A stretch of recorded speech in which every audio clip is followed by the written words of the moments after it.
একটা মেয়ে ঠিক কতটা নির্লজ্জ হলে নিজের থেকে 2 বছরের জুনিয়র একটা ছেলেকে বিয়ে করতে পারে? বুড়ি একটা মেয়ে হয়ে জুনিয়র ছেলেকে বিয়ে করতে একটু বিবেকে বাঁধল না তোর?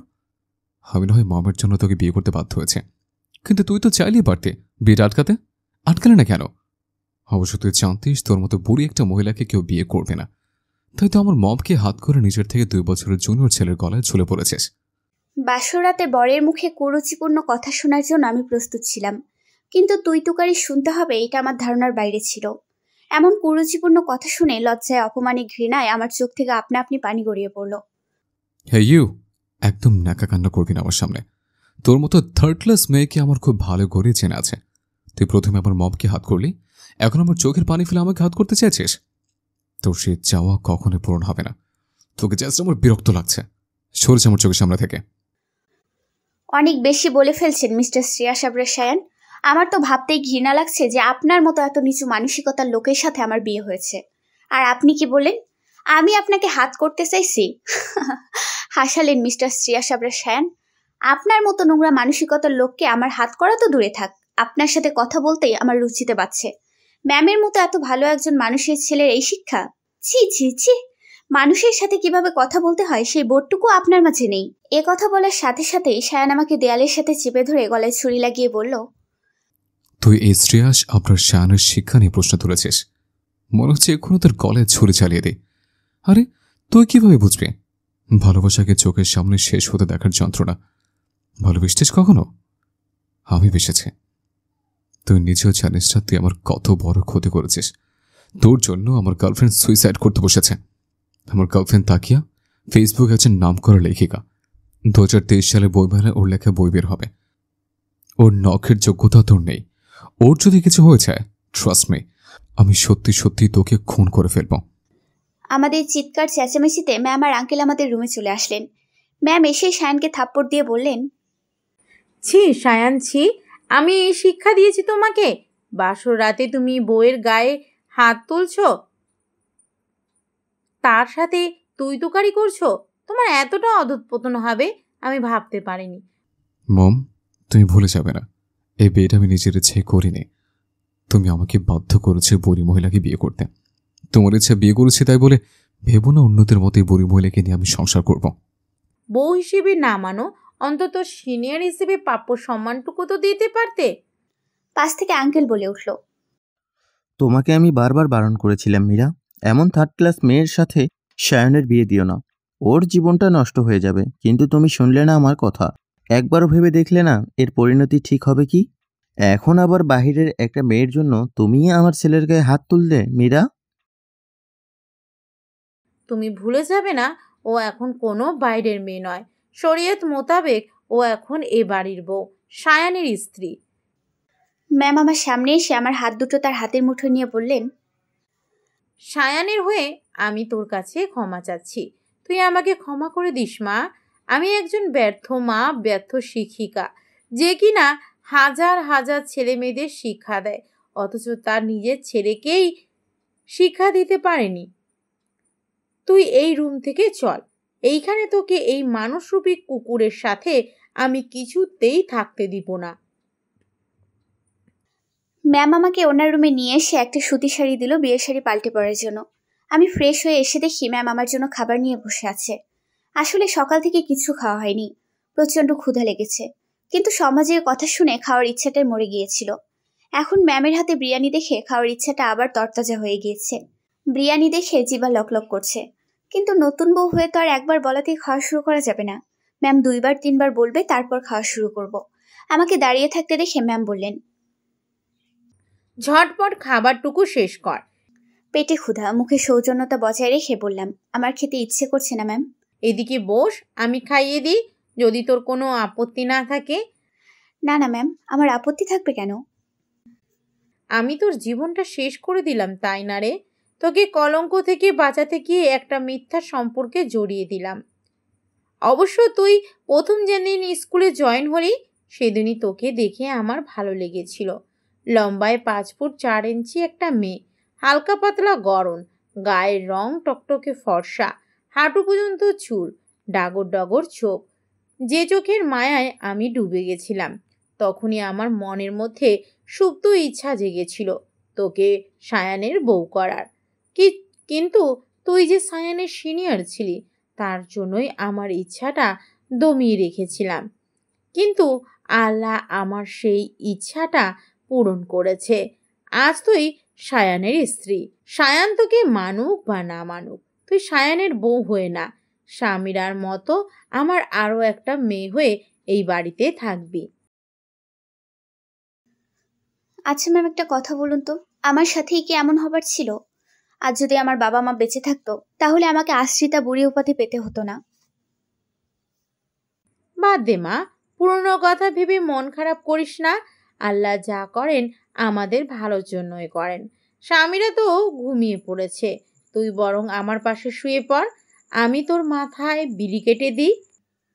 ম্যাম, যতই পুরনো কথা ভুলতে বলুক, নিজের অতীতকে এত সহজে ভোলা যায়? এতগুলো বছর পরে আবারও আমি ডুব দিলাম আমার অতীতের পাতায়। আমি কুয়াশা মীর, রৌনক মীর ও নাজমা মীরের একমাত্র রাজকন্যা কুয়াশা মীর। কিন্তু ভাগ্যের নির্মম পরিহাসে আমি আজ একজন আশ্রিতা। অন্যদের মতো আমারও হাসি খুশি একটা পরিবার ছিল।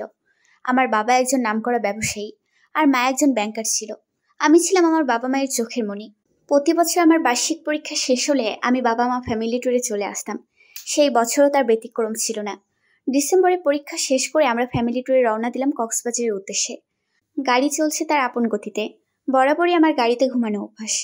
সবেমাত্র ঘুমিয়ে এসেছে, হঠাৎ আম্মুর চিৎকারে চোখ খুলে দেখি বেসামালভাবে একটা ট্রাক আমাদের দিকে ধেয়ে আসছে। এইটা দেখে আম্মু আমাকে গাড়ি থেকে ধাক্কা দিয়ে বাইরে ফেলে দেয়। ভাগ্যক্রমে আমি বেঁচে গেলেও বাঁচতে পারিনি আমার বাবা মা। চোখের সামনে দুইটা তাজা প্রাণ শেষ হয়ে যেতে দেখেছি। এরপর থেকে শুরু হয় আমার সংগ্রামের জীবন। বাবা মায়ের ছায়াতল ছাড়া বেঁচে থাকা কতটা কঠিন প্রতিনিয়ত উপলব্ধি করেছি। প্রতিনিয়ত বেঁচে থেকেও মরেছি। তবুও দিন শেষে আমার বাবার বলে যাওয়া একটা কথাই আমাকে সাহস জুগিয়েছে। আমি লড়াই করে বাঁচতে শিখেছি। কোনো কারণে যখন ভেঙে পড়তাম, বাবা সবসময়ই বলতো, এখানেই শেষ নয় মা, বেঁচে থাকতে হলে আমাদের লড়াই করে বাঁচতে হবে, বাচ্চার মতো বাঁচতে হবে। বাবা মা মারা যাওয়ার পর আমাকে নিলামে ওঠানো হয় কার কাছে থাকবো এই নিয়ে। চাচাদের কাছে আমার ঠাঁই মেলে না, কারণ তারা আগে থেকে আমাদের ফ্যামিলিকে সহ্য করতে পারতো না। বারবার আমার বাবার ওপর অ্যাটাক করতো তাকে মেরে ফেলার জন্য। মাঝে মাঝে আমার নিজের কাছে নিজেই প্রশ্ন করি, আসলেই কি আমার বাবা মায়ের অ্যাক্সিডেন্টে মৃত্যু হয়েছিল, নাকি পরিকল্পিত খুন ছিল? অবশেষে আমার মামা সিদ্ধান্ত নেয় তার কাছে রাখার জন্য। মামা আমাকে খুব ভালোবাসতো, কিন্তু মামি আমাকে দু চোখে সহ্য করতে পারতো না। আর ছেলে মেয়েদের সাথে মিশতে দিত না। প্রায় সময় দেখতাম মামা মামির মধ্যে আমাকে নিয়ে ঝগড়া লাগতে। মামা ব্যবসায়ের কাছে বেশিরভাগ সময় বাইরে থাকতো, আর এই সময়টাই মামি কাজে লাগাতেন। সোনার চামচ মুখে নিয়ে জন্ম হয়েছিল আমার, অথচ মামির সংসারে এসে ঘর মোছা থেকে শুরু করে যাবতীয় কাজ আমার করতে হতো। আমি আসার পর থেকে কাজের মহিলাকে ছাঁটাই করে দিয়েছিল। সারাদিন কাজ করার জন্য বই পড়ার সময় পেতাম না। রাতে যখন সবাই ঘুমিয়ে যেত, তখন সারা গায়ে ব্যথা যন্ত্রণা নিয়ে বই পড়তাম। সারা রাত জেগে ফজরের দিকে যখন একটু ঘুমিয়ে পড়েছি, চোখে মুখে পানির ছিটা পেয়ে তড়িঘড়ি করে উঠে দেখি মামি অগ্নি চোখে তাকিয়ে আছে আমার দিকে। কিরে নবাবের বেটে, বেলা কয়টা বাজে সেই খেয়াল আছে আপনার? পরে পরে ঘুমাচ্ছেন, বাসার কাজগুলো কে করবে শুনি? তোর মা এসে করে দিয়ে যাবে? তোর মা বাবার সাথে তুইও মরলি না কেন রে? হ্যাঁ, আর মরলি না যখন, তখন আমার ঘাড়ে এসে ছুটলি কেন? সারাদিন কোনো কাজ করবে না, শুধু শুধু আমার অন্ন ধ্বংস করবে। আমি মোটেই বসে বসে আপনার অন্ন ধ্বংস করি না মামি। সারাদিন গাধার মতো খেটে মরি, অথচ একটা কাজের লোকের যে মর্যাদা, সেই মর্যাদাটুকুও পাই না আমি। একটা কাজের মহিলাও 3 বেলা পেট পুড়ে খেতে পায়, মাস গেলে হাত খরচের টাকা পায়, কোনো অনুষ্ঠানে নতুন কাপড় পায়, অথচ আমি নিজেদের লোক হয়েও এর কিছুই পাই না। তোকে যে এই বাড়িতে আশ্রয় দিয়েছি, এটাই বা কম কিসে? আপনি ভুলে যাবেন না, মামার যত সম্পত্তি জমি জমা, এমনকি এই বাড়ির 1/3 আমার মায়ের। মায়ের অবর্তমানে তার উত্তরসূরি আমি। অথচ আপনারা জমি থেকে ফসল উৎপাদন করে হাজার হাজার টাকা ইনকাম করছেন, যার এক কানা করেও আমি পাই না। সেই হিসেবে আমি আমারটা খাচ্ছি, আপনার বা মামার কারো অন্যই ধ্বংস করছি না। কি বললি তুই? যত বড় বুক না তত বড় কথা। আজ তোর এমন অবস্থা করবো যাতে তুই আমার মুখের উপর কথা বলতে না পারিস। এই কথা বলে মামি কিচেনে গিয়ে খুন্তি গরম করে নিয়ে এসে আমার মুখে চেপে ধরে। যন্ত্রণায় মনে হচ্ছিল আমার দেহ থেকে প্রাণ বেরিয়ে যাচ্ছে। তখন মনে হচ্ছিল, কেন বাবা মায়ের সাথে আমারও মৃত্যু হলো না। নিজে অতীত ভাবতে ভাবতে কখন যে ঘুমিয়ে পড়েছি বুঝতে পারিনি। ম্যামের ডাকে ঘুম ভেঙে গেল। উঠে দেখি চারদিকে ফজরের আজান হচ্ছে। ম্যাম বললেন, কুয়াশা তাড়াতাড়ি উঠে ফ্রেশ হয়ে নামাজ পড়ে নে। ঠিক আছে ম্যাম। এখনো ম্যাম বলবি? আমি না হয় স্কুলে তোর সিনিয়র, স্কুলের হেড ম্যাম, তুই আমার কলিগ, তাই বলে কি বাড়িতেও আমি তোর ম্যাম? আর যেন তোর মুখে ম্যাম ডাক না শুনি। রাতে কি বলেছিলাম ভুলে গেছিস? তুই স্বামীরার মতো আমার আরও একটা মেয়ে, মেয়ে হয়ে মাকে ম্যাম ডাকবে, এইটা ভালো দেখায় না। ঠিক আছে আম্মু। এই তো আমার লক্ষ্মী মেয়ে, এইবার চল তো, তাড়াতাড়ি নামাজ পড়ে নি। বাসায় আর কেউ নামাজ পড়ে না? স্বামীরা পড়ে, আর বাকি দুইজন, তাদের নাকি এখনো নামাজ পড়ার সময় হয়নি, অথচ তারা এইটা বোঝে না মৃত্যু যখন আসবে তখন তাদের জন্য তওবা করার সময়টুকুও দেবে না। আমি আর আম্মু নামাজ শেষে কিছুক্ষণ আড্ডা দিলাম। বেশ ভালো মনের মানুষ ম্যাম, অথচ তারই ছিল একটা অমানুষ। আম্মু, আমি সবার জন্য চা করি? ঠিক আছে কর, তবে সাবধানে করিস। আম্মু, তুমি চিন্তা করো না তো, এইসব রান্নাবান্না করতে করতে অভ্যস্ত হয়ে গেছি আমি। কিচেনে এসে সবেমাত্র চুলে পানি বসিয়েছি, এমন সময় পেটে গরম কিছু অনুভব করলাম। মনে হচ্ছে কেউ সিগারেটের আগুন দিয়ে পুড়িয়ে দিচ্ছে। পেছনে তাকাতেই দেখি সায়ান। কি সিনিয়র বেবি, খুব জ্বলছে না? আমার এর থেকে বেশি জ্বলেছিল যখন তোমাকে আমার বিয়ে করতে হয়েছিল। তোমার জন্য মম আমার গায়ে হাত তুলেছিল। আমি তো এত সহজে তোমাকে ছেড়ে দিব না সিনিয়র বেব। তোমার খুব শখ ছিল শ্রেয়াস আবরার শায়ানের বউ হওয়ার, তাই না? এর ফল তুমি হারে হারে টের পাবে। আমার ধৈর্যের পরীক্ষা নিতে আসবেন না মিস্টার শ্রেয়াস আবরার শায়ান। আপনি হয়তো জানেন না আমি একজন শিক্ষিকা, আর ধৈর্য না থাকলে কেউ শিক্ষকতার মতো এমন মহান পেশায় আসতে পারে না। এরকম সিগারেটের গরম ছেঁকা খুন্তির গরম ছেঁকা খাওয়ার অভ্যাস আছে আমার। বাবা মা মরা মেয়ে কিনা আমি, সুযোগ পেলে কেউ আঘাত করতে ছাড় না। তাই বলে আমাকে অবলা নারী ভাববেন না মিস্টার। অন্যায় যে করে আর অন্যায় যে সয় দুজনেই সমান অপরাধী। আমি কখনোই আপনার অন্যায় মেনে নেব না বলে গরম পানি সায়ানের বুকে ছুঁড়ে দিলাম। ইউ ব্লাডি গার্ল, কি করলে এটা তুমি? ইট মারলে পাটকেল খেতে হয়, এইটা নিশ্চয়ই জানেন। আপনি আমাকে আঘাত করবেন আর আমি সেই আঘাত মুখ বুজে সহ্য করে যাব? কখনোই না। আপনি একটা দিলে আমি 10টা দিব। আপনি আমাকে যতটুকু সম্মান দিবেন ঠিক আমার থেকে ততটুকুই সম্মান পাবেন। সো নেক্সট টাইম আমার সাথে লাগতে আসবেন না। আমি চা করে কিচেন থেকে বেরিয়ে আসলাম, কিন্তু সায়ান সেইখানে ঠাই দাঁড়িয়ে রইল। হয়তো আমার থেকে এমন পাল্টা জবাব আশা করেনি। তোকে তো আমি পরে দেখে নেব। কেন রে, এতক্ষণ দেখে তোর কলিজা ভরেনি? আর আমাকে দেখবি কেন? তোর লেখিকা গার্লফ্রেন্ড কি তোর শোকে মরে পাথর হয়ে গিয়েছে? একদম আমার গার্লফ্রেন্ড নিয়ে বাজে মন্তব্য করবেন না। আপনি লেখালেখির কি বলছেন? হ্যাঁ, লেখালেখি করতে গেলে যোগ্যতা লাগে, যা আপনার মতো মেয়ের নেই। আমার যোগ্যতা সম্পর্কে আপনার কোনো আইডিয়াও নেই মিস্টার। আর হ্যাঁ, আমার সম্পর্কে বেশি জানতে আসবেন না। দেখা গেল সিনিয়র সম্পর্কে জানতে সে সিনিয়রের প্রেমেই হাবুডুবু খেলেন। শায়ানকে কিছু বলার সুযোগ না দিয়ে আমি ওপরে চলে আসলাম। রুমে এসে দেখি আম্মু ল্যাপটপ নিয়ে কিসের কাজ করতেছে। এই যে আম্মু, তোমার চা। এইখানে বস, তোর সাথে আমার কিছু কথা আছে। ততক্ষণে চা তো ঠান্ডা হয়ে যাবে, আগে আঙ্কেলের চাটা দিয়ে আসি। ঠিক আছে যা। আসসালামু আলাইকুম, ভেতরে আসতে পারি আঙ্কেল? তুমি এখানে কেন এসেছো? আমাদের পরিবারের সদস্যদের মধ্যে মনোমালিন্য সৃষ্টি করে এখন আবার ভালো সাজতে এসেছো? আর কি করার বাকি আছে তোমার? আপনার জন্য চা নিয়ে এসেছিলাম। চায়ের কথা বলতেই আঙ্কেল এসে আমার হাত থেকে চায়ের কাপ নিয়ে মাটিতে ছুঁড়ে ফেলে বললেন, আর কখনো যেন তোমাকে আমার আশেপাশে না দেখি। এক্ষুনি বের হয়ে যাও আমার রুম থেকে। আমি লজ্জায় অপমানে রুম থেকে বের হতেই বলিষ্ঠ হাতের বাঁধনে আটকা পড়ে গেলাম। পেছনে ফিরতেই দেখি সামিরা। আসসালামু আলাইকুম ম্যাম। ওয়ালাইকুম আসসালাম। আচ্ছা ম্যাম, আমি আপনাকে কি কি বলে সম্বোধন করব? স্কুলে আপনি আমার টিচার, বাসায় আমার একমাত্র ভাইয়ের বউ। এখন তো আপনি আমার কিউট ভাবি হন, তাহলে ভাবিটা কি? না সামিরা, তুমি তো জানো আমাদের বিয়েটা অন্য 5 জনের মতো স্বাভাবিকভাবে হয়নি। আমাদের বিয়ের ব্যাপারে কেউ জানেও না। স্কুলে ব্যাপারটা জানাজানি হলে সবাই আমাকে নিয়ে হাসাহাসি করবে। তার থেকে তুমি বরং আমাকে আপু বলে ডেকো। ঠিক আছে আপু, কিন্তু স্কুলের সবাই তো জানে তোমার ডক্টরের সাথে বিয়ে হওয়ার কথা ছিল। আসলে মামা আমাকে সব জায়গাতে তার মেয়ের পরিচয় দিত। বলতো আমার 2টা মেয়ে। মামা কিভাবে যেন জানতে পেরেছিল যে মামি আমাকে অত্যাচার করে, ঠিকমতো খেতে দেয় না। এরপর মামা আর আমাকে বাসায় রাখেনি, আমাকে হোস্টেলে পাঠিয়ে দেয় এবং যাবতীয় খরচ মামাই বহন করত। হোস্টেলে থেকে আমি ইন্টার অনার্স মাস্টার শেষ করি। মাস্টার শেষ করে মাধ্যমিক বিদ্যালয়ের সহকারী শিক্ষিকা পদে আবেদন করি। আর ভাগ্যক্রমে আমার চাকরিটা হয়ে যায়। চাকরির সুবাদে মামি অনেক পরিবর্তন হয়ে যায়, কারণ মাস শেষে মামার অগোচরে মামির হাতে আমার বেতনে অর্ধেক টাকা দিয়ে দিতাম। এরই মধ্যে হঠাৎ একদিন মামি এসে বলল শুক্রবারে আমাকে দেখতে আসবে। যথারীতি দেখতে এলো। আমাকে তাদের পছন্দ হলো। তারা বিয়ের পাকা কথা বলে গেল। কিন্তু তখনও তারা জানতো না আমি মামাবাড়ি আশ্রিতা, আমার বাবা মা নেই। বিয়ের দিন যখন জানতে পারলো আমি মামার মেয়ে নই, বরং তাদের বাড়ি আশ্রিতা, তখন ছেলে কোনো আশ্রিতাকে বিয়ে করবে না বলে বিয়ের আসর ছেড়ে চলে যায়। জানোই তো একটা মেয়ের বিয়ে ভেঙে যাওয়া কতটা লজ্জার, কতটা অপমানের। অথচ ছেলেদের একটা কেন 1000টা বিয়ে ভাঙলেও কোনো সমস্যা নেই। কারণ আমাদের সমাজে প্রচলিত একটা কথা আছে, স্বর্ণের আংটি বাঁকাও ভালো। বিয়ে ভেঙে যাওয়ার জন্য মামি সবার সামনে আমাকে গালিগালাজ করতে লাগলো, আমি অপয়া অলক্ষী বলে। সবার সামনে থাপ্পড় দিতে যাবে এমন সময় ম্যাম গিয়ে মামির হাত ধরে ফেলে। তারপর বলেন, পাগল হয়ে গেছেন আপনি? এত বড় মেয়ের গায়ে হাত তুলতে দ্বিধাবোধ করছেন না? আমার মামিও সাথে সাথে ম্যামকে বলে, ও মা, এ দেখি মার থেকে মাসে দরদ বেশি। বলি এতদিন দরদ কই ছিল? ওর মতো অলক্ষী মেয়ের ঠাঁই নেই আমার বাসায়। এতই যখন দরদ দেখাচ্ছেন তাহলে নিয়ে যান আপনার সাথে করে।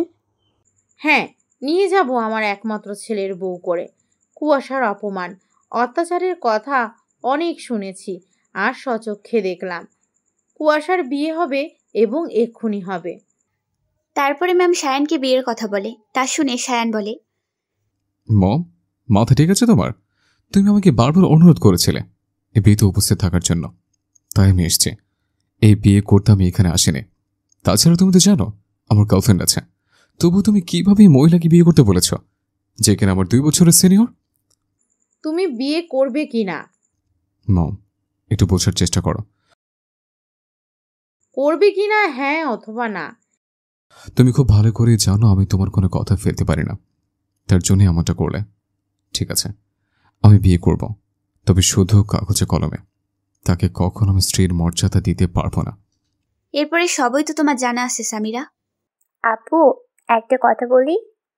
বলো। শুনেছি মেয়েদের নাকি একবারই বিয়ে হয়। ভাইয়া যতই তোমার জুনিয়র হোক, এখন সে তোমার স্বামী। তুমি প্লিজ তোমাদের সম্পর্কটা নষ্ট করে দিও না। তোমরা চাইলে তো অন্য 5 জন স্বামী স্ত্রীর মতো স্বাভাবিক জীবনযাপন করতে পারবে। বা সামিরা, তুমি তো দেখছি জ্ঞান দেওয়া শিখে গিয়েছো। মনে হচ্ছে তুমি আমার টিচার, আমি তোমার ছাত্রী। তোমার তো কিছুদিন পরে এসএসসি পরীক্ষা। সকাল সকাল না পড়তে বসে আঙ্কেলের রুমে আড়ি পেতেছিলে কেন? আমি তোমার কাছেই যাচ্ছিলাম আপু, হঠাৎ বাবার রুম থেকে চিল্লাচিল্লি শুনে দাঁড়িয়ে গেলাম। তুমি বাবার কথায় কিছু মনে করো না। বাবা তোমাদের বিয়েটা মানতে পারেনি। বাবা চেয়েছিলেন তার বিজনেস পার্টনারের মেয়ে তাকিয়া আপুকে ভাইয়ের বউ করতে, কিন্তু আম্মু তাকিয়া আপুকে পছন্দ করে না। তাকিয়া আপু অনেক বেশি আধুনিক আর উশৃঙ্খল, যার জন্য আম্মুর পছন্দ নয়। আম্মু সবসময় আফসোস করে বলতো, ইস, কুয়াশার মতো এমন একটা মেয়েকে যদি আমার সায়নের বউ করতে পারতাম। আম্মু একবার চেয়েছিল তোমার মামার কাছে বিয়ের প্রস্তাব নিয়ে যাওয়ার জন্য, কিন্তু তোমার বয়সের কথা চিন্তা করে আবার পিছিয়ে গিয়েছিল। আমার কি মনে হয় জানো, তাকিয়া আপু কখনো ভাইয়াকে ভালোবাসেনি। ভালোবেসে ভাইয়ার টাকাকে। ভাইয়াকে শুধুমাত্র তার স্বার্থে ব্যবহার করেছে। যখনই স্বার্থ হাসিল হয়ে যাবে, ভাইয়াকে তখন আর কোনো প্রয়োজন পড়বে না। তাকিয়া তোমার ভাইয়ের লেখিকা গার্লফ্রেন্ড, তাই না? হ্যাঁ, শুনেছি এবারের বইমেলায় নাকি তাকিয়া আপুর বই বের হবে। তবে আমার মনে হয় না তার লেখা বই কেউ কিনে পড়বে। এত বড় নামকরা একজন লেখিকার বই পড়বে না কেন?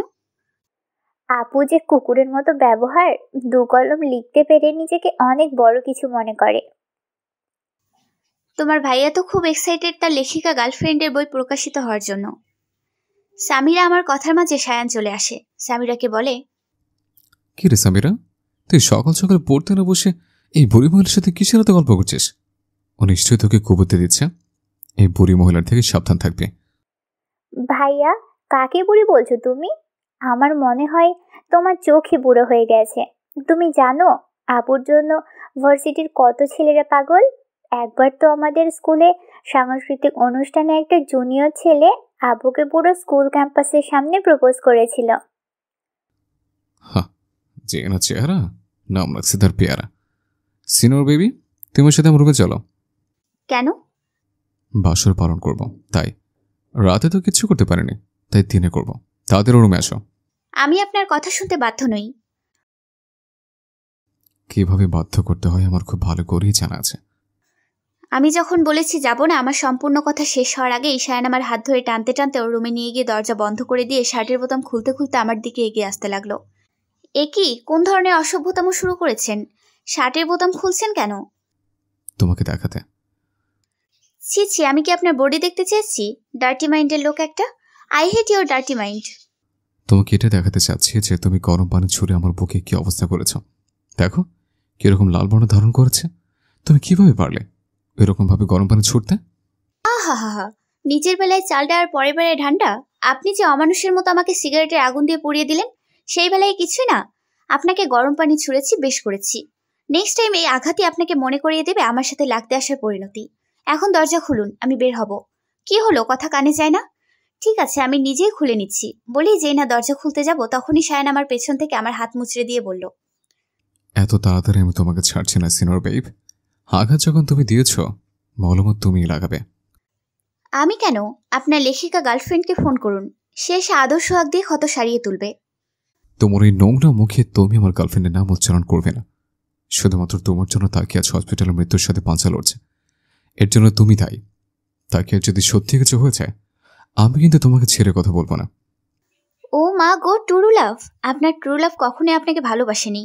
আপনার লেখিকা গার্লফ্রেন্ড আপনাকে বলেছে সে সুইসাইড করতে বসেছে, কিন্তু আপনি কি সচক্ষে দেখেছেন? দেখেননি তো। না দেখে আপনার লেখিকা গার্লফ্রেন্ডের অ্যাকাউন্টে হাজার হাজার টাকা ট্রান্সফার করেছেন। This is the main point. আপনার লেখিকা গার্লফ্রেন্ড কখনো আপনাকে চায়নি, চেয়েছে আপনার টাকা। এখন আপনার মনে প্রশ্ন জাগতে পারে, আমি আপনার ব্যাপারে এত কিছু কিভাবে জানলাম? আম্মু শুধুমাত্র আমার কলিগ নয়, আমার একজন ভালো বন্ধু। আপনার প্রত্যেকটা কথা আম্মু আমার সাথে শেয়ার করত। আপনার নারী নক্ষত্র জেনে আপনাকে বিয়ে করেছি। কোষা ম্যাম, আপনি খুব ভালো লেকচার দিতে পারেন। অনেক লেকচার শুনিয়েছেন। এবার দয়া করে ফ্রিজ থেকে বরফ নিয়ে এসে আমার ক্ষতস্থানে লাগিয়ে দিন। আমার ঠেকা পড়েনি, আমি পারবো না। নিজের কাজ নিজে করে নিন। বিয়ে করেছে কি নিজের কাজ নিজে করার জন্য? তার উপর আবার সিনিয়র বউ বিয়ে করেছে। ভাবছি ব্যবসা বাণিজ্য সব বাদ দিয়ে বউর টাকায় বসে বসে খাবো। আমি কিছু বলতে যাব, তার আগেই দরজায় টোকা পড়ল। সামিরা বলে উঠল, আপু, তুমি কি ভিতরে আছো? ভাইয়ের সাথে কিসের এত গল্প করছো, তাও আবার দরজা বন্ধ করে দিয়ে?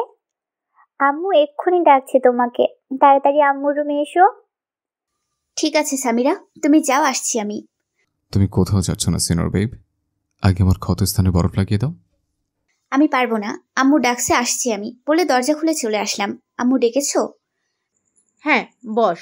তোদের বিয়েটা যেহেতু হুট করে হয়ে গিয়েছে, কেউ তোদের বিয়ের ব্যাপারে জানে না, তাই আমি চাচ্ছিলাম ছোটোখাটো একটা বৌভাতের আয়োজন করতে। তোর মামা মামি ও তো আমাদের বাসায় আসেনি, এই সুযোগে তাদেরও দেখা হয়ে যাবে। না না আম্মু, শুধু শুধু কি দরকার ছিল খাসানোর? আমাদের সমাজ জুনিয়রকে বিয়ে করাটা ভালো চোখে দেখে না। সেখানে আমাদের সম্পর্কটাই ভিত্তিহীন। সেখানে কি প্রয়োজন আছে ঘটা করে লোকজন জানানোর? ঠিক আছে, তুই যা বলিস তাই হবে। তুই যদি চাস এই কাগজে কলমে সম্পর্ক থেকে বেরিয়ে আসতে, আমি তোর ডিভোর্সের ব্যবস্থা করে দিব। তবে আমি মনে করি ডিভোর্স কোনো সমস্যার সমাধান নয়। আমি চাই তুই আর সায়ান অন্য 5টা স্বাভাবিক কাপালদের মতো সংসার কর। আমার ছেলেটা বড্ড অবুঝ, কিন্তু তুই তো ভালো মন্দ সব বুঝিস। তুই ওকে বোঝাবি। দেখ মা, সায়ান জুনিয়র হলেও এখন তোর স্বামী। তুই কেন তোর স্বামীর অধিকার ছেড়ে দিবি? তাকিয়া ভালো মেয়ে নয় মা, ওর কাজেই হচ্ছে বড়লোক ছেলেদের হাত করে তাদের থেকে টাকা হাতিয়ে নেওয়া। তুই সায়ানের স্ত্রী, তুই চাইলেই পারবি তাকিয়ার থেকে আমার ছেলেটাকে ফিরিয়ে আনতে। ঠিক আছে আম্মু, তুমি শুধু দেখবে আমার জুনিয়র বাড়ির কি হাল করি আমি। এই সিনিয়রের প্রেমে যদি ওকে হাবুডুবু না খাওয়াতে পারি, তো আমার নামও কুয়াশা নাই। প্রয়োজনে হুজুরের থেকে পড়া পানি এনে খাওয়াবো তোমার ছেলেকে। তারপর দেখবে তোমার ছেলে সারাক্ষণ বইয়ের আঁচলের তলায় ঘুরঘুর করবে আর সারাদিন কুয়াশা কুয়াশা করবে। Just wait and watch.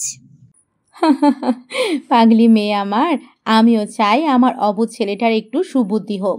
তুই যদি আমার ছেলেকে তোর প্রেমের জালে ফাঁসাতে পারিস, আমি তোকে এমন একটা গিফট দিব যা তুই কখনো ভাবতেও পারবি না। ওকে ডান। তাহলে এখন থেকে মিশন শুরু করে দে। কিভাবে শুরু করব? একটু তো কুলু দাও। আমি তো আর আগে সংসার করে আসিনি যে বুঝতে পারবো কিভাবে জুনিয়র বরের মনে প্রেমের আগুন জ্বালানো যায়। সেইটাও তোকে বলে দিতে হবে? আচ্ছা বাদ দাও, তুমি বলো তোমার ছেলে আর তোমার বর কি কি খেতে পছন্দ করে। তোমার বর তো আগে আমাকে বলে দিয়েছে আমি যেন তার আশেপাশে না যাই। এখন আমি রান্না করলে তোমার বর কি আমার হাতে রান্না খাবে? আমার বর করছিস কেন? বাবা হয় তোর। সে তো আমাকে বাবা ডাকার অধিকার দেয়নি। আমি বাবা ডাকলে দেখা গেল সে আমাকে ঠাটিয়ে এক চড় দিয়ে বলল, হে মেয়ে, আমি তোমার বাবা ডাকার অধিকার দেইনি। কোন সাহসে তুমি আমাকে বাবা ডাকলে? না রে মা, মানুষটাকে যেমন উপরে উপরে শক্ত মনের মনে হয়, ভিতরে কিন্তু ততটাই নরম। আসলে আমি এক প্রকার জোর করে সায়ানের বিয়েটা দিয়েছি, তো তাই তোকে মানতে পারিনি। কিন্তু দেখিস, আস্তে আস্তে সব ঠিক হয়ে যাবে। তখন ওই মানুষটা তোকে মাথায় করে রাখবে। তাই যেন হয় আম্মু। আম্মু আমি কিচেনে যাচ্ছি, দেখি আমার হাতে রান্না খেয়ে বড়া শ্বশুরের মন জয় করতে পারি কিনা। ঠিক আছে, যা মা। রেনু তোকে রান্না করতে সাহায্য করবে। আমার স্কুলের কিছু কাজ বাকি রয়েছে, না হলে আমি তোকে সাহায্য করতাম। ঠিক আছে আম্মু, সমস্যা নেই, আমি সবটা সামলে নিতে পারবো। আমি আসলেই অলরাউন্ডার বৌমা পেয়েছি। এখনকার যুগের মেয়েরা তো পড়াশুনো করলে কোনো কাজেই হাত দিতে চায় না। তারা কাজ করতে না পারাটাকে গর্বের মনে করে। অথচ আমার মেয়েটা একজন মাধ্যমিক বিদ্যালয়ের শিক্ষিকা হয়েও সব কাজে পারদর্শী। সবাই তো আর আমার মতো মা বাবা মরা মেয়ে নয় আম্মু। আমি কি তোর মা নই? এরপর যদি আর কখনো তোর মুখে বাবা মা মারা যে বলতে শুনি, তখন কিন্তু আমি তোর মুখ সেলাই করে দিব। সরি আম্মু, ভুল হয়ে গিয়েছে। এই যে দেখো, কান ধরেছি। এইবারের মতো ক্ষমা করে দিলাম। নেক্সট টাইম কিন্তু পিটুনি পড়বে। ওকে আম্মু। আমি কি আপনাকে হেল্প করব আপামনি? মিষ্টি কণ্ঠে পেছনে ফিরে দেখি আনুমানিক 12 কি 13 বছর বয়সী হালকা পাতলা গড়নের একটা মেয়ে দাঁড়িয়ে আছে। আমার মন বলল এটা হয়তো রেনু, তবুও শিওর হওয়ার জন্য জিজ্ঞেস করলাম, তুমি কি রেনু? জি আপামনি। তোমার কথাবার্তা পোশাকে মনে হচ্ছে না যে তুমি এই বাসায় কাজ করো। শুধু আপনি না, কেউই ধরতে পারে না যে আমি এই বাসায় কাজ করি। এই বাসার প্রত্যেকটা মানুষ খুবই ভালো মনের। তারা আমাকে নিজের পরিবারের একজন সদস্য মনে করে, এমনকি আমাকে স্কুলেও ভর্তি করিয়েছে। ও আচ্ছা, আপাতত তোমার এখানে কোনো কাজ নেই, তুমি গিয়ে পড়তে বসো। আমার প্রয়োজন হলে আমি ডেকে নিব। ঠিক আছে আপামনি। আমি ঝটপট ফ্রিজ থেকে হাঁসের গোস্ত ইলিশ মাছ বের করে পানিতে ভিজিয়ে রাখলাম। আম্মুর থেকে জেনেছি শায়নার আঙ্কেলের নাকি নারকেল দিয়ে হাঁসের গোস্ত আর ঝরঝরে পোলাও খুব পছন্দের। ফ্রিজে আদা রসুন পেঁয়াজ সবকিছু পিষে রাখা ছিল, যার ফলে আমার বেশি কষ্ট করতে হয়নি। আমি এক চুলায় গোস্ত বসিয়ে অন্য চুলায় পোলার চাল ভিজে নিলাম। বরাবরই আমার রান্না করতে বেশ ভালো লাগে, কিন্তু রান্নার সময় লোকজন থাকলে মোটেও আমার ভালো লাগে না। আমার মনে হয় তারা রান্নায় নজর দিয়ে খাবারের স্বাদ নষ্ট করে দেয়।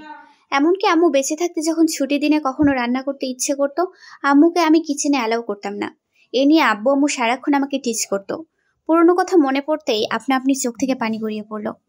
প্রায় 3 ঘন্টা ব্যয় করে শায়ান আর আঙ্কেলের পছন্দের হাঁসের গোস্ত, পোলাও, বাসমতি চালের ভাত, সর্ষে ইলিশ, কচুরলতি দিয়ে ছোট মাছের তরকারি আর সাথে একটু পায়েসও রান্না করলাম। আপামনি, রান্না শেষ হয়ে গিয়েছে? আপনি তো আমাকে ডাকলেন না। রেনু, এসেছো? আমি এক্ষুনি তোমাকে ডাকবো ভেবেছিলাম। সব রান্নাবান্না করা শেষ হয়ে গিয়েছে, তুমি সবকিছু ডাইনিং টেবিলে নিয়ে রাখো, আমি একটু ফ্রেশ হয়ে আসি। ঠিক আছে আপামনি। ফ্রেশ হয়ে এসে দেখি আঙ্কেল বাদে সবাই টেবিলে বসে পড়েছে। আমাকে দেখে আম্মু বলল, তুইও বস, আমি খাবার সার্ভ করছি। তুমি খাবে না আম্মু? মায়ের কখনো আগে খায় না মা। তোরা খেয়ে নে, তারপর আমি খাবো। এইটা কেমন কথা আম্মু? তুমিও বসো না, সবাই মিলে একসাথে খাওয়ার মজাই আলাদা। মেয়েরা, মনে হচ্ছে আজ বাসায় ভালো মন্দ রান্না হয়েছে। ভেবেছিলাম তোমার উপর অভিমান করে আজ বাইরে থেকে খাবার খাবো, কিন্তু খাবারের ঘ্রাণ শুনে রুমের মধ্যে থাকা দুষ্কর্য হয়ে পড়েছিল আমার জন্য। অভিমান ভুলে চলে এলাম খেতে। এখন তাড়াতাড়ি খেতে দাও। হ্যাঁ, দিচ্ছি। খাবার টেবিলে পিনপন নীরবতা চলছে, কারো মুখে কোনো কথা নেই, যে যার মতো করে খাচ্ছে। হঠাৎ আঙ্কেল বলে উঠল, মীরা, তোমার হাতটা দাও তো দেখি। কেন, কি করবে? তোমার হাতের রান্না দেখব। আজ হঠাৎ এত ভালো রান্না কিভাবে করলে? মনে হচ্ছে নতুন হাতের রান্নার স্বাদ পেলাম। টেবিলে রাখা প্রত্যেকটাই রেসিপি আমার পছন্দের। তোমাকে তো হাজারবার বললেও কচুরলতি রান্না করতে পারোনি। আজ হঠাৎ এই অধমের দিকে নজর গেল কেমন তোমার? আজকে তো আমি রান্না করিনি। তাহলে কে করলো? রেনু? ও তো এত ভালো রান্না করতে জানে না। আর সামিরা তো কখনো কিচেনে যায়নি। ওর তো এত ভালো রান্না জানার প্রশ্নই আসে না। আমরা কেউই রান্না করিনি। ইনফ্যাক্ট আমরা কেউই আজ কিচেনে যাইনি। কুয়াশা একা হাতে সবকিছু রান্না করেছে। আমি রান্না করেছি শুনে আঙ্কেলের মুখের রং পরিবর্তন হয়ে গেল। তিনি খাবার ছেড়ে চলে যেতে লাগলেন। আমি সাহস করে আঙ্কেলের হাত ধরে বললাম, প্লিজ আঙ্কেল, খাবার ছেড়ে যাবেন না। অপরাধ আমি করেছি, খাবার তো কোনো অপরাধ করেনি। আপনি প্লিজ যাবেন না। আজ থেকে 8 বছর আগে বাবা মাকে হারিয়েছি। আমারও ইচ্ছে হয় সবার সাথে বসে খেতে। আমি ওর ব্যতিক্রম ছিলাম না। জানেন আঙ্কেল, আমি সবসময় মনকে সান্ত্বনা দিয়ে বলতাম, বাবা মাকে হারিয়েছি তো কি হয়েছে, শ্বশুর শাশুড়ির মাঝে আমি আবারও নতুন বাবা মা খুঁজে নিব। কিন্তু সবার ভাগ্যে তো আর সব সুখ জোটে না। আমার কথা শুনে আঙ্কেল চুপচাপ বসে খেতে লাগলো। খাওয়া দাওয়া শেষ করে আমাকে উদ্দেশ্য করে বলল, মেয়ে, খাবার শেষ করে তুমি আমার রুমে এসো। ঠিক আছে আঙ্কেল। খাবার শেষ করে আঙ্কেলের রুমের সামনে দাঁড়িয়ে রয়েছি। ভিতরে যাওয়ার সাহস হচ্ছে না। বাবা গো, আঙ্কেলের যে রাগ, দেখা গেল আমার গালে ঠাসিয়ে এক চড় বসিয়ে দিল। এই মেয়ে, বাইরে দাঁড়িয়ে রয়েছো কেন? ভেতরে আসো। আমি মানুষ, পশু নই যে তোমাকে খেয়ে ফেলবো। আমার মধ্যেও মানবিকতা আছে। তোমার হাত দাও। জি আঙ্কেল। তোমার হাত দিতে বলেছি। আমি ভয়ে ভয়ে হাত এগিয়ে দিতেই আঙ্কেল আমার হাতে 1000 টাকার 5টা নোট ধরিয়ে দিল। ওমা, টাকা কেন আঙ্কেল? এটা হচ্ছে তোমার পুরস্কার আমার পক্ষ থেকে। আমি সত্যি আঙ্কেলের থেকে এতটা ভালো ব্যবহার আশা করিনি। মানুষ তার চাওয়ার থেকে বেশি কিছু পেলে হতভম্ব হয়ে যায়। কি করা উচিত অনুচিত সেই বোধটুকুও থাকে না। আমারও সেই একই রকম অবস্থা হয়েছে। বুঝতে পারছি না আমার ঠিক কী রকম প্রতিক্রিয়া করা উচিত। আমি ঠাই সেখানে দাঁড়িয়ে রয়েছি। এরই মধ্যে আম্মু এসে বলল,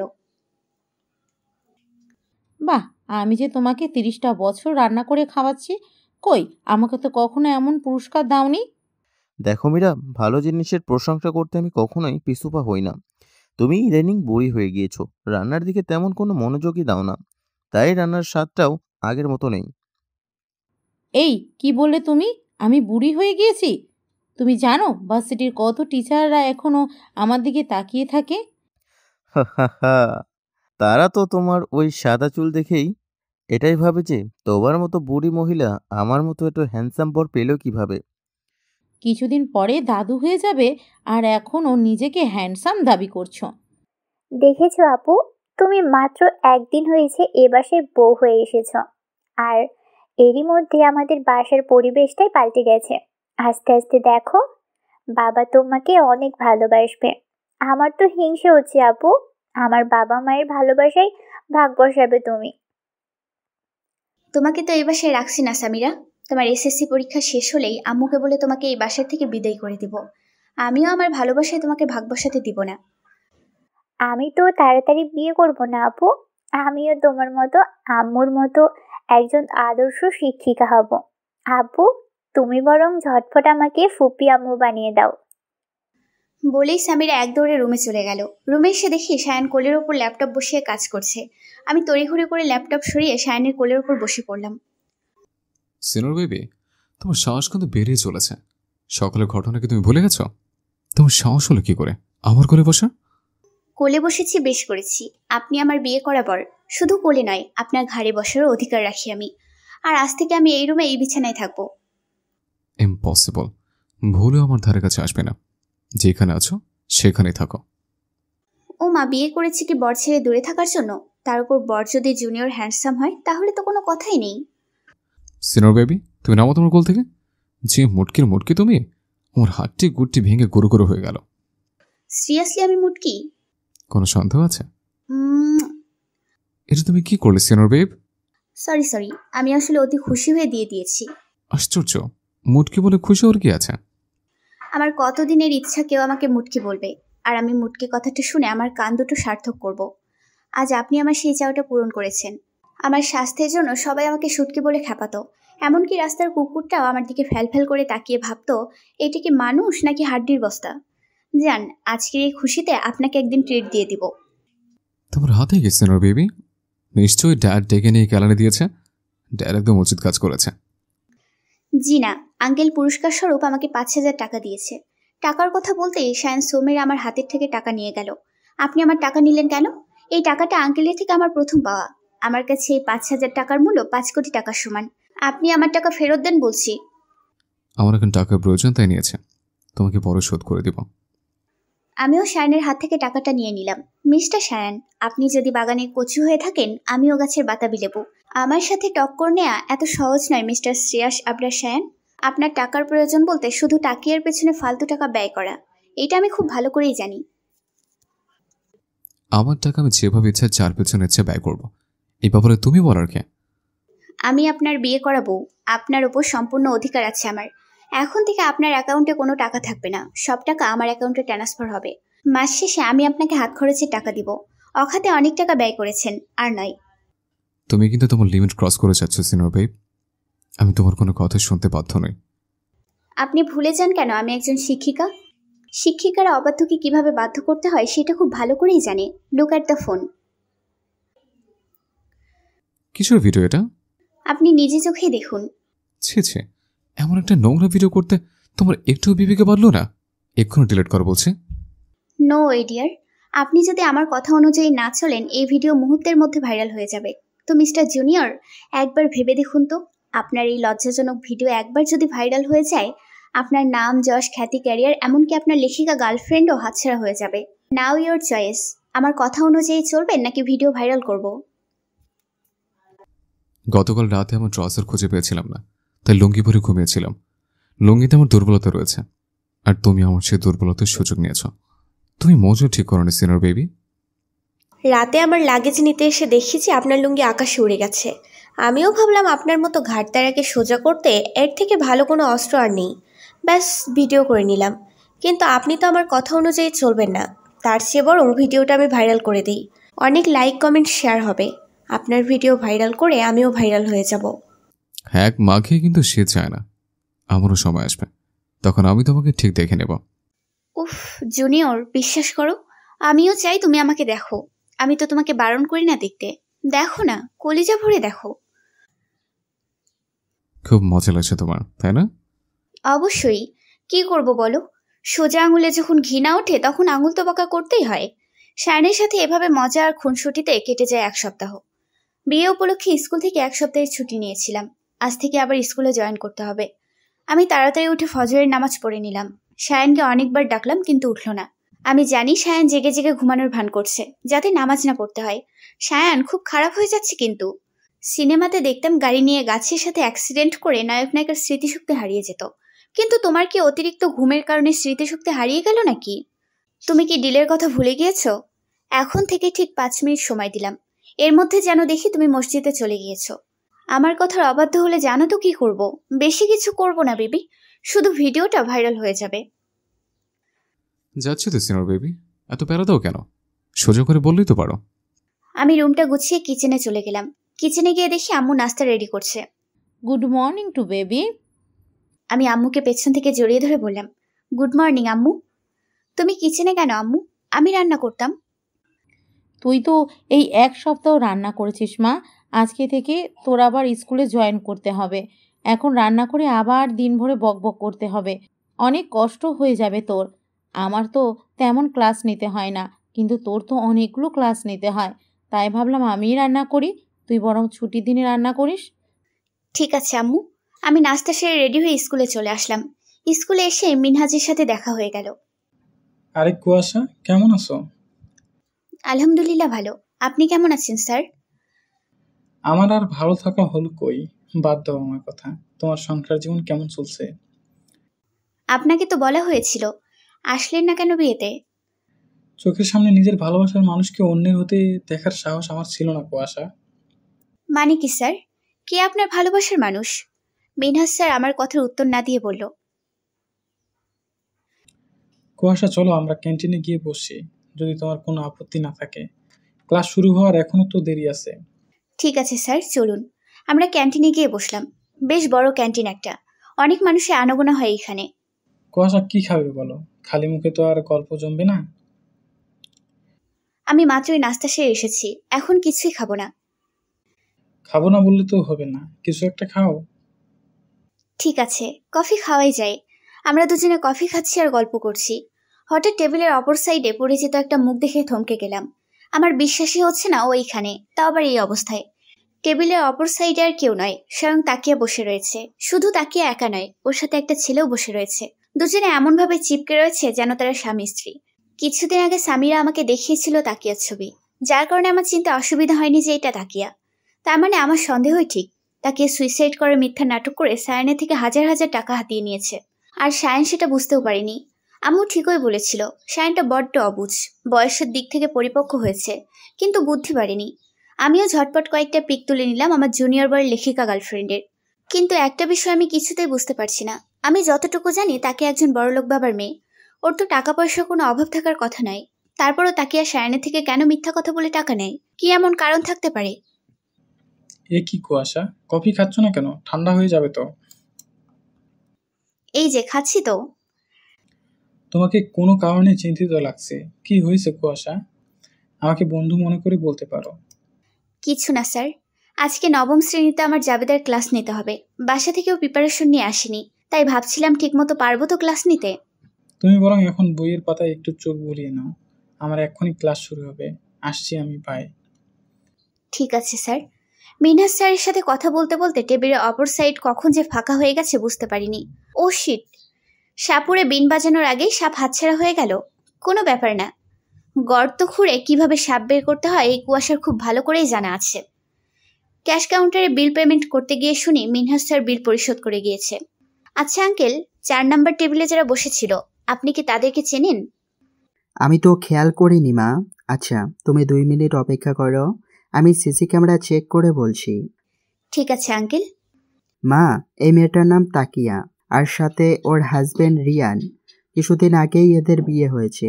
তাকিয়ার বাবা আমার পরিচিত, আমিও উপস্থিত ছিলাম ওদের বিয়েতে। ঠিক আছে আঙ্কেল, ধন্যবাদ। ক্যান্টিন থেকে বেরিয়ে সোজা ক্লাসে চলে আসলাম, কিন্তু মনোযোগ দিতে পারছি না। তাকিয়ার ব্যাপারটা আমার মস্তিষ্কে গেঁথে গেছে। আমি ভেবেছিলাম সাধারণ সাপ হবে, কিন্তু এখন তো দেখছি সাক্ষাৎ কালনাগিনী। তাজা একটা বর থাকতেও আমার ভোলা জুনিয়র বরের থেকে টাকা হাতিয়ে নিচ্ছে। ব্যাপার কেমন এক ফুল দ্য মালি টাইপের হয়ে গেল। তাকিয়ার ব্যাপারটা নিয়ে শখ করছিলাম, এরই মধ্যে স্টুডেন্টরা বলে উঠল, ম্যাম, আমরা জাবেদার ডেবিট ক্রেডিট হিসাবটা কিভাবে নির্ণয় করব বুঝতে পারছি না। সমস্যা নেই, আমি বুঝিয়ে দিচ্ছি। হিসাব 5 প্রকার, এইটা নিশ্চয়ই তোমরা জানো। জি ম্যাম। 5 প্রকার হিসাব হলো সম্পদ, দায়, মালিকানা সত্ত্ব, আয় ব্যয়। এর মধ্যে সম্পদ আর ব্যয় বৃদ্ধি পেলে ডেবিট, আর হ্রাস পেলে ক্রেডিট। অপরদিকে দায়, মালিকানা সত্ত্ব, আয় বৃদ্ধি পেলে ক্রেডিট, আর হ্রাস পেলে ডেবিট। যেমন একটা উদাহরণ দেই, নগদ 10,000 টাকা দিয়ে একটা আলমারি ক্রয় করা হলো। এখানে আলমারি ক্রয় করার ফলে আমাদের সম্পদ বৃদ্ধি পেয়েছে, আর নগদ অর্থ হ্রাস পেয়েছে।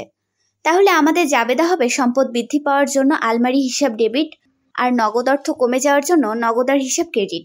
অন্য আরেকটা উদাহরণ দেই, কামালের নিকট নগদে বিক্রয় 5,000 টাকা। এখানে নগদে বিক্রয় করার ফলে নগদ টাকা বৃদ্ধি পেয়েছে, আর বিক্রয় করার ফলে আয় বৃদ্ধি পেয়েছে। তাহলে এখানে জাবেদা হবে নগদ টাকা বৃদ্ধির কারণে নগদার হিসাব ডেবিট, অপরদিকে আয় বৃদ্ধি পাওয়ার কারণে বিক্রয় হিসাব ক্রেডিট। এই একই নিয়মে সব জাবেদা করতে হবে। আগে বুঝতে হবে কোন হিসাবটা বৃদ্ধি পেয়েছে আর কোনটা হ্রাস পেয়েছে। আশা করি তোমরা বুঝতে পেরেছ।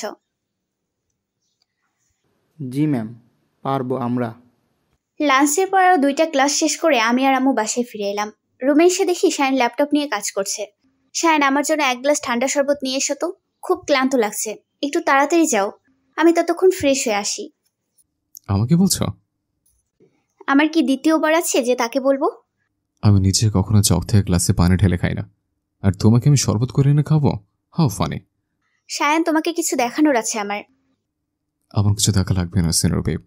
তোমার কিছু দেখানো মানেই আমার মান সম্মানই টানাটানি করা। তার থেকে বরং আমি তোমার জন্য শরবত করে নিয়ে আসছি। এই তো বইয়ের বাধ্য গুলুমুলু বর একটা। গাল টেনে দিয়ে বললাম, এই একদম আমার গাল টানবে না, বিরক্ত লাগে এটা আমার। আমার সেই ছোটবেলার অভ্যাস, বাচ্চাদের দেখলে গাল টানতে না পারলে ভালো লাগে না। এটাকে আদর করা বলে, বুঝলে? লাগবে না আমার এমন আদরের। ঠিক আছে, তুমি তাড়াতাড়ি শরবত নিয়ে এসো। ফ্রেশ হয়ে এসে দেখি শায়ন সত্যি সত্যি শরবত নিয়ে আসছে। এনো তোমার শরবত, এখন আমার মুখে তুলে খাই দিতে বলো না যেন। অবশ্য তুমি চাইলে দিতে পারো, আমি কিছু মনে করব না। তুমি ভেবো না সিনিয়র বেবি, আমি তোমাকে ভালোবেসে শরবত করে নিয়ে আসছি। শুধুমাত্র ভিডিওটার জন্য ব্ল্যাকমেলের শিকার হয়ে আমাকে এত কিছু করতে হচ্ছে। তোমার মতো কত ঘাটতারা পোলাপাইন এক চুটকিতে সোজা করে দিয়েছি, আর তুমি কিনা বাসরাতে আমার গলায় ছুরি চালিয়ে দিয়েছিলে। সত্যি শায়ান, তোমার সাহসের প্রশংসা করতে হয়। তুমি যার কারণে আমার গলায় ছুরি ধরেছিলে, তোমার সেই লেখিকা গার্লফ্রেন্ড যে বিবাহিত, তুমি কি জানো? তাকিয়ার বিয়ের কথা জানার পরেও সায়নের মধ্যে কোনো প্রতিক্রিয়া লক্ষ্য করা গেল না। আমি তো ভেবেছিলাম হয়তো গার্লফ্রেন্ডের বিয়ের সংবাদে বেচারা কান্নাকাটি করে রুমের মধ্যে হাঁটুপানি বানিয়ে দিবে, বাট সেরকম কিছুই হলো না। তুমি কিভাবে জানলে? আর তুমি যে সত্য কথা বলছো তারও তো কোনো প্রুফ নাই। প্রুফ আছে সায়ান, এতটা কাঁচা খেলোয়াড় আমি নই। আমি জানতাম মুখের কথায় তুমি বিশ্বাস করবে না, তাই প্রমাণ সঙ্গে করে নিয়ে আসছি। Look at the phone. প্রথমত, স্বামী স্ত্রী না হলে কখনো কেউ এইভাবে চিপকে থাকবে না। আর দ্বিতীয়ত, এই রেকর্ডটা যে আমি ক্যাশ কাউন্টারের আঙ্কেলের মুখে শুনেছি। দেখো সায়ান, অনেক হয়েছে, আর নয়। তোমাকে আমি বারবার বলেছি তাকিয়া ভালো মেয়ে নয়। ওর থেকে ফিরে এসো প্লিজ।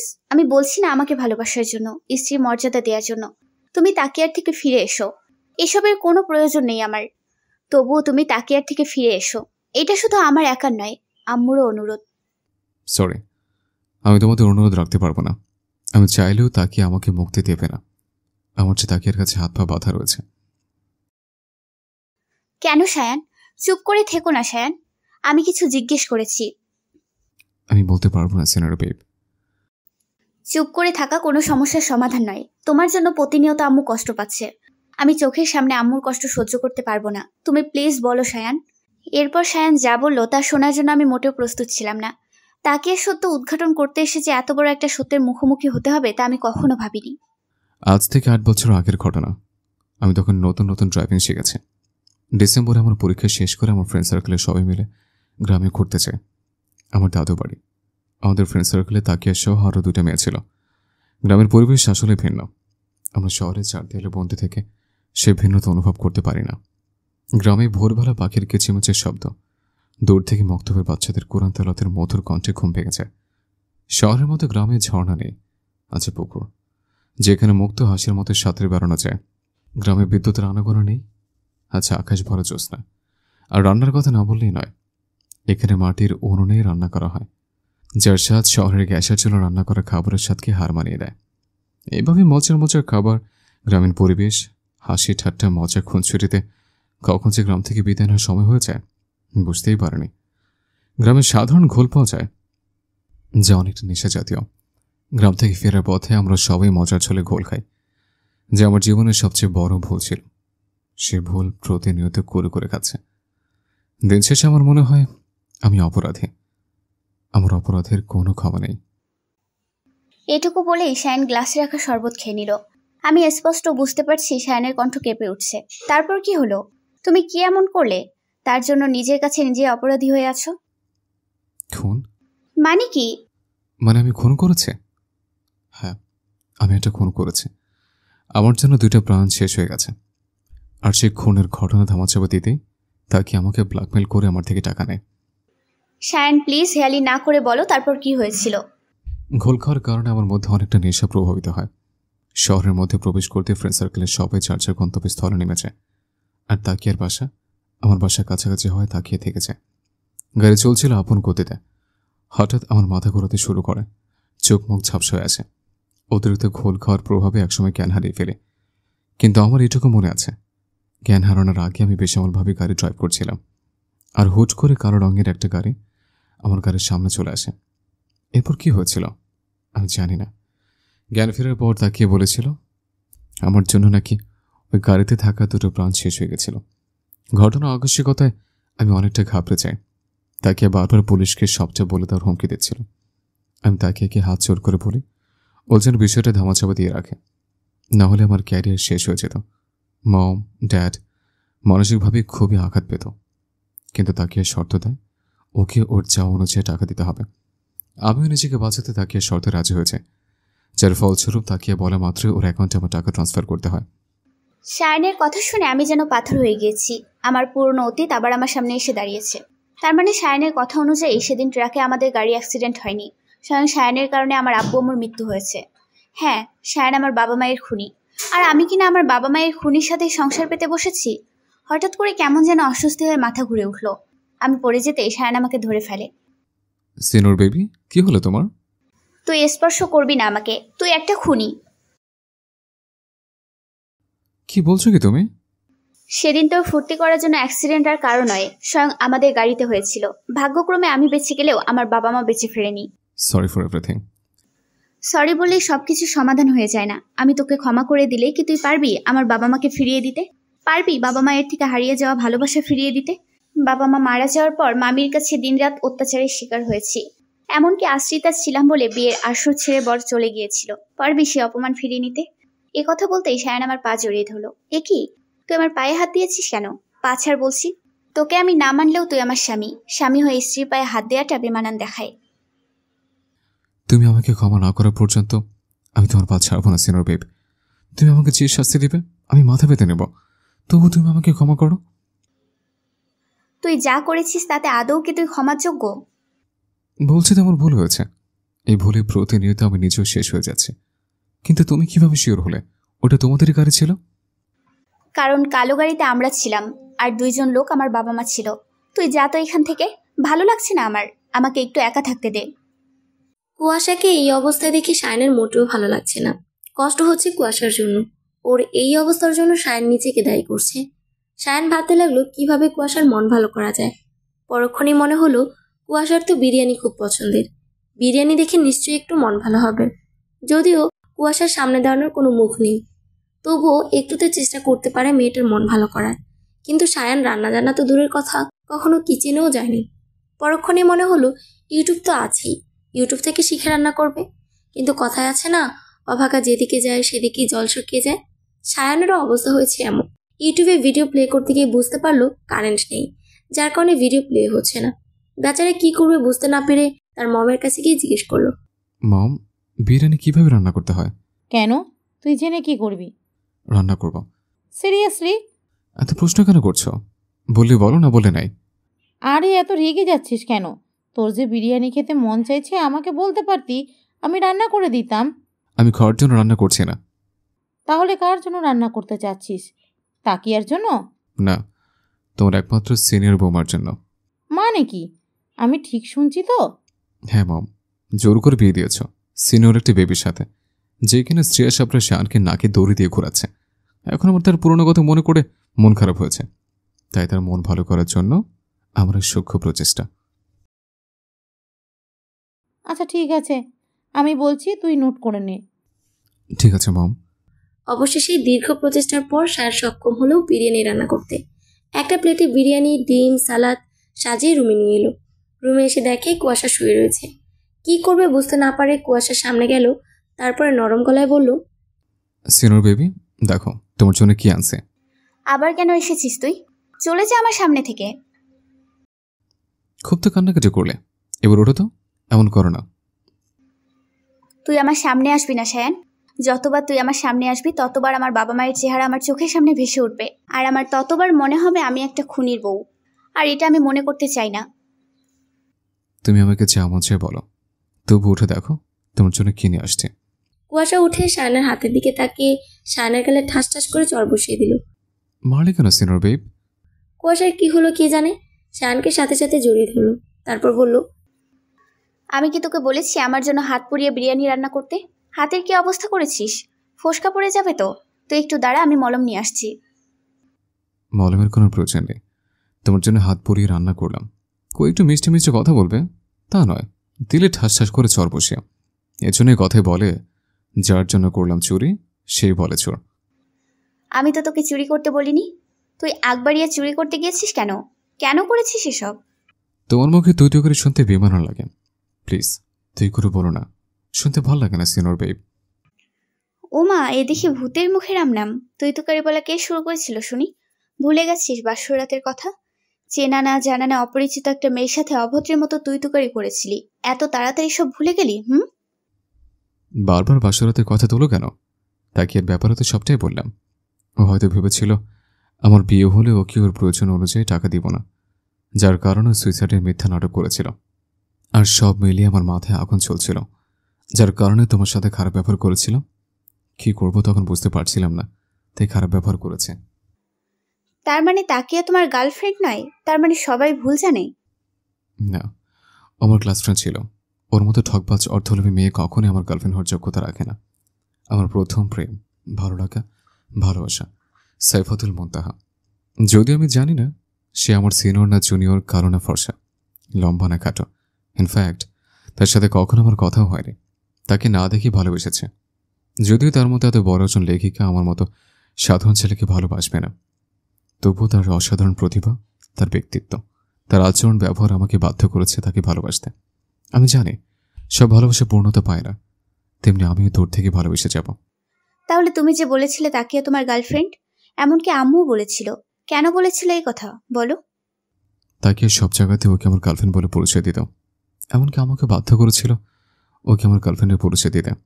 আমি নিজেকে বাঁচাতে তাকে আর কথা অনুযায়ী চলতে বাধ্য হয়েছে। আর 2 দিন ধরে তাকে সাথে কোনো প্রকার যোগাযোগ করতে পারছি না, ওর ফোন বন্ধ। এখন এত কথা না বলে ঝটফট বিরিয়ানি খেয়ে নাও, ঠান্ডা হয়ে গেলে বিরিয়ানির স্বাদ পাবে না। তুমি খেয়েছো?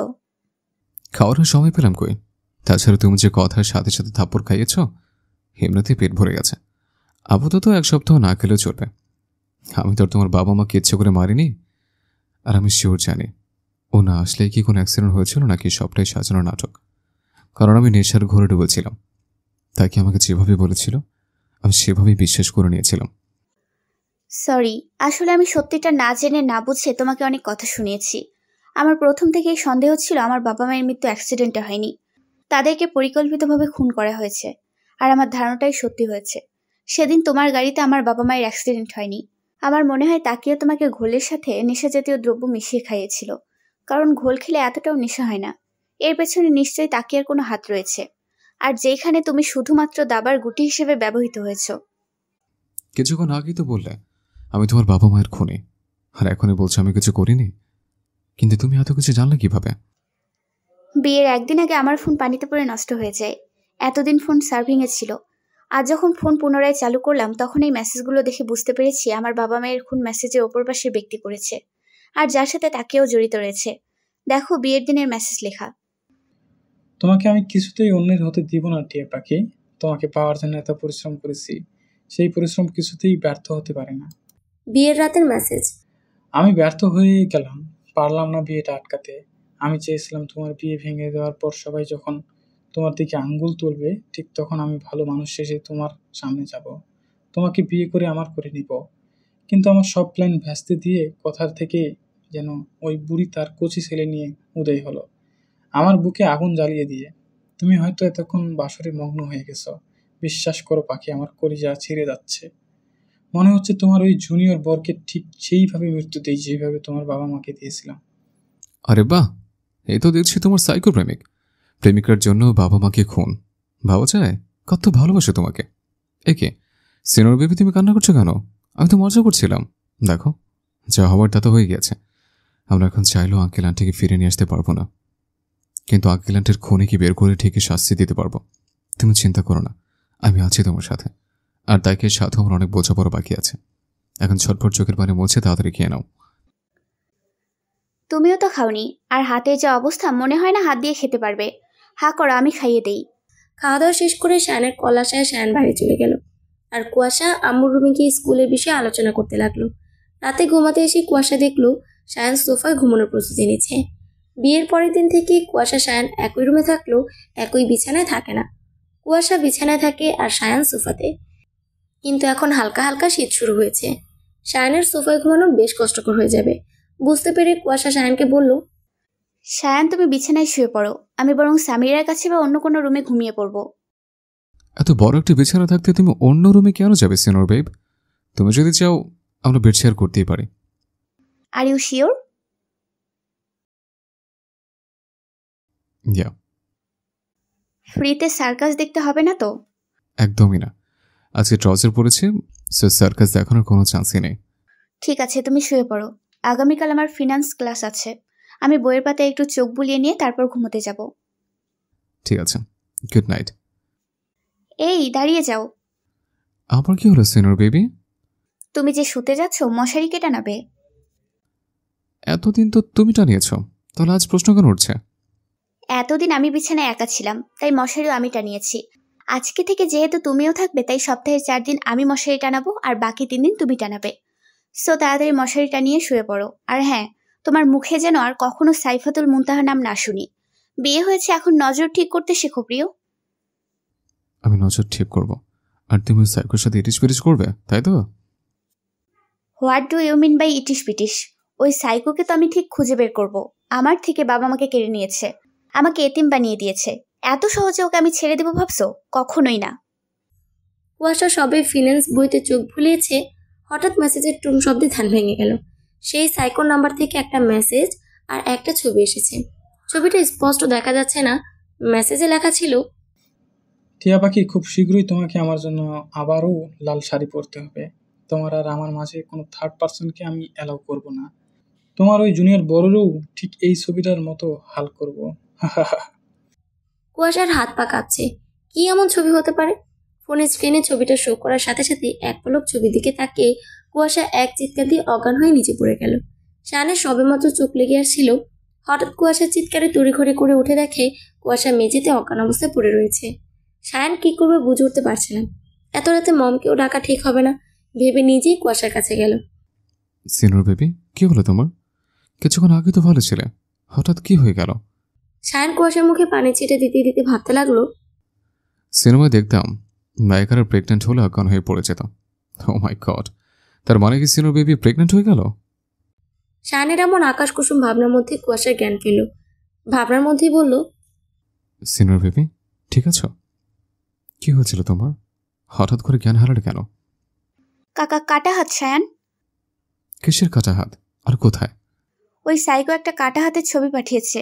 আর ওই কাটা হাত আর কারো নয়, স্বয়ং আমার আম্মুর অনামিকা আঙুলে যে আংটিটা দেখছো, ওইটা আমার জমানো টাকা দিয়ে আম্মু আব্বুর বিবাহ বার্ষিকীতে আম্মুকে আমি গিফট করেছিলাম। আমার স্পষ্ট মনে আছে, আমরা যেদিন ট্যুরে যাওয়ার জন্য বের হয়েছিলাম তখন আম্মু ওই আংটিটা পরেছিল। এরপর কুয়াশা আর কিছুই বলতে পারলো না।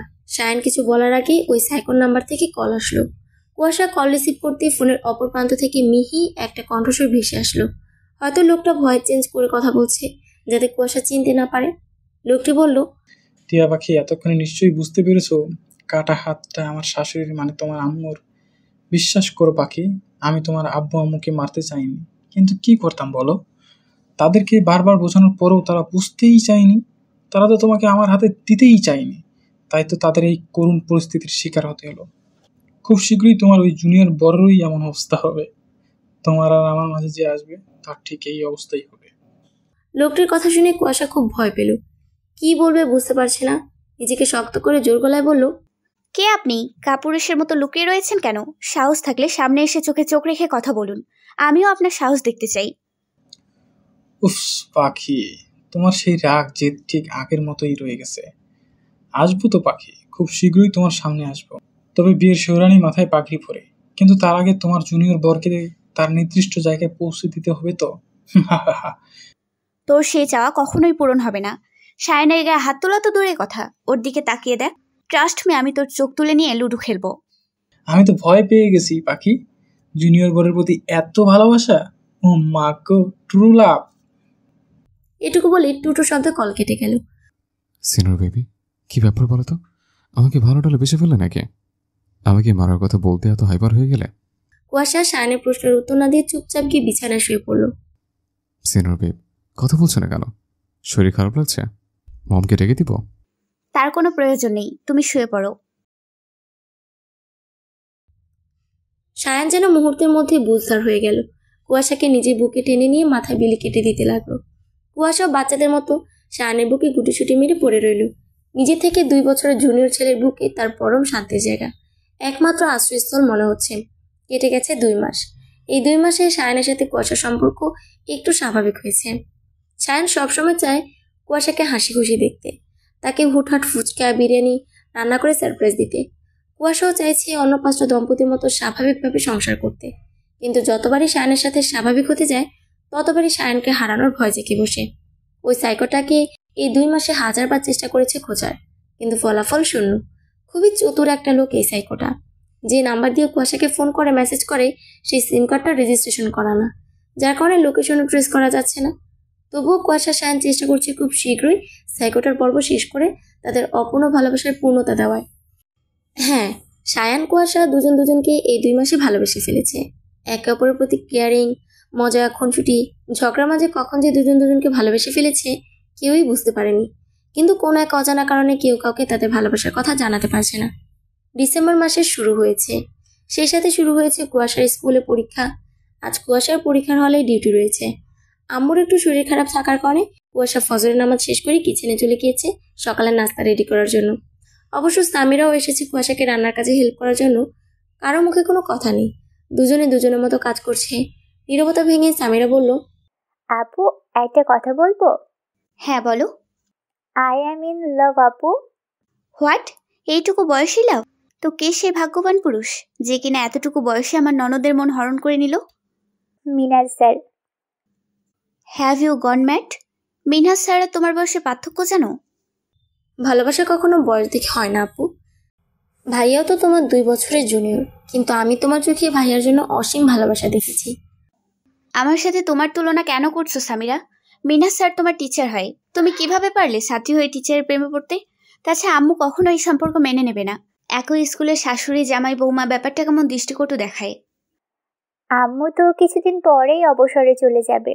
আমারও এসএসসি পরীক্ষা শেষ হলে আমি এই স্কুল থেকে চলে আসব। তখন তো আমাদের টিচার স্টুডেন্ট সম্পর্ক থাকবে না। আমি তো তোমার কাছে এতদিন কিছু চাইনি। প্লিজ আপু, আমার এই চাওয়াটা পূরণ করো। ঠিক আছে, দেখছি আমি কি করা যায়। লাভ ইউ আপু। Love you too. কুয়াশা রান্নার পর্ব শেষ করে সকাল সকাল নাস্তা সেরে স্কুলে যাওয়ার জন্য রেডি হচ্ছে। এমন সময় সায়ান এসে কুয়াশাকে পিছন থেকে জড়িয়ে ধরে। ব্যাপারটা কুয়াশা এনজয় করলেও সায়ানকে বুঝতে না দিয়ে গরম চোখে বলল, সায়ান, কি শুরু করেছো? দেখছো তো আমি রেডি হচ্ছি। ইদানিং তোমার খুব সাহস বেড়েছে, তাই না? আমি যে তোমার সিনিয়র, এইটাকে ভুলে গিয়েছো? সিনিয়র হও বা জুনিয়র হও, তুমি আমার বিয়ে করা বউ। আমার অধিকার আছে তোমাকে হাক করার। আমি আমার বউকে হাক করছি, অন্য কাউকে তো করিনি। কি আর করবো বলো? ঘরে তো সুন্দরী বউ দেখলে শুধু আদর করতে মন চায়। অবশ্য তুমি যদি চাও সাইফাতুল মুনতাহাকে পটিয়ে তার সাথে। সায়ান বাকি কথাটুকু সম্পূর্ণ করতে পারল না। তার আগে কুয়াশা সায়ানের গাল চেপে ধরে বলল, আর একবার যদি তোমার মুখে সাইফাতুল মুনতাহার নাম শুনেছি, তোমার ঠ্যাং ভেঙে রুমে বসিয়ে রাখবো বলে দিলাম। তাহলে ভালোবাসে কথাটা বলে দাও। সব কথা বলে না হৃদয়, কিছু কথা বুঝে নিতে হয়। তাহলে কি ধরে নিব তুমি আমাকে ভালোবাসো? কুয়াশা কোনো রেসপন্স না করে স্কুলের উদ্দেশ্যে রওনা দিল। 10টা থেকে পরীক্ষা শুরু হবে, কিন্তু খাতায় ফর্মালিটি পূরণ করার জন্য 9:45-এর সময় খাতা দিয়ে দেওয়া হয়েছে। যথারীতি 10টা থেকে 1টা পর্যন্ত ডিউটি শেষ করে অনেক ক্লান্ত থাকায় ক্যান্টিনে চলে গেল। কিন্তু কুয়াশা ক্যান্টিনে গিয়ে এতদিন পরে আবার তাকে আর দেখা পাবে ভাবেনি। আর আশ্চর্য করা বিষয় হলো, তাকের সাথে একটা হুডি পরা লোক হয়েছে। যদিও এখন ডিসেম্বর মাস, তবুও শীতের তেমন তীব্রতা নেই। সারাক্ষণ হুডি পরে চোখ মুখ ঢেকে রাখার মতো শীত এখনো আসেনি। তাহলে কি এই হুডি পরা লোকটা কোনোভাবে নিজেকে আড়াল করতে চাইছে? কুয়াশা ভাবতে লাগলো, এই লোকটাই সেই সাইকো নয় তো, যাকে আমি দীর্ঘ 2 মাস ধরে খুঁজে চলেছি? কে হতে পারে এই সাইকো লোকটা? আহ সায়ান, কি হচ্ছে? কি শুরু করেছো? আমাকে রান্না করতে দেবে নাকি গরম খুন্তির ছাকা দিব? তোমার যা ইচ্ছা করো, তবু আজ তোমাকে ছাড়ছি না আমি। আর কত পালে পালে করবে আমার থেকে? মমকে বলেছি শোনোনি, তার চাকরির জীবন থেকে অবসরে আছেন। এখন তার একজন খেলার সাথী প্রয়োজন। এই মুহূর্তে তার নাতি নাতনি লাগবে। আমি কিন্তু আজ তোমার কোনো অজুহাত শুনবো না। এতদিন তোমার কাছাকাছি গেলে ওই সাইকোটার অজুহাত দিয়েছ, কিন্তু এখন তো ওই সাইকোটা 14 শিখের ভাত খাচ্ছে। সত্যি তোমার বুদ্ধির প্রশংসা করতে হয় সিনো বেব। তুমি শিক্ষিকা না হয়ে গোয়েন্দা হলে ভালো হতো। এক তরিতে সবকে সলভ করে দিতে পারতে। সেদিন তোমার বুদ্ধির জন্য ওই সাইকো সহ তাকিয়া ছেলে ভাত খাচ্ছে। সেদিন ক্যান্টিনে তাকিয়ার সাথে ওই হুডি পরা লোক দেখে আমার প্রথম থেকেই সন্দেহ হয়েছিল যে এই সেই সাইকো লোকটা। এই দুজনের মধ্যে কথা কাটাকাটি দেখে আমার সন্দেহ গাঢ় হয়। আমি আর একটু এগিয়ে গিয়ে শুনতে পেলাম তাকে ওই হুডি পরা লোককে বলছে, আসলে তুমি কখনোই আমাকে ভালোবাসোনি। দিনের পর দিন আমাকে ব্যবহার করে এসেছো। শুধুমাত্র তোমার কথাই আমি সেদিন শাহানের ঘোলের মধ্যে নেশা জাতীয় দ্রব্য মিশিয়ে ওকে জোর করে খাইয়েছিলাম। ওর গাড়িতে অ্যাক্সিডেন্ট না হওয়ার পরেও দিনের পর দিন ওকে ব্ল্যাকমেল করে ওর থেকে হাজার হাজার টাকা নিয়ে তোমাকে দিয়েছি। দেখো, আমার বিয়ে হয়েছে তো কি হয়েছে? তুমি বললে আমি এখনই রিয়ানকে ডিভোর্স দিয়ে দেবো, তারপর আমরা দুজনে নতুন করে সংসার শুরু করব। পাগল হয়ে গেছো তুমি? তুমি ভেবেছো আমি এত কিছু করেছি তোমাকে বিয়ে করার জন্য? নো ডিয়ার, আমার কাছে তুমি শুধুমাত্র একটা দাবার গুটি ছেলে আমার ভালোবাসার কাছে পৌঁছানোর জন্য।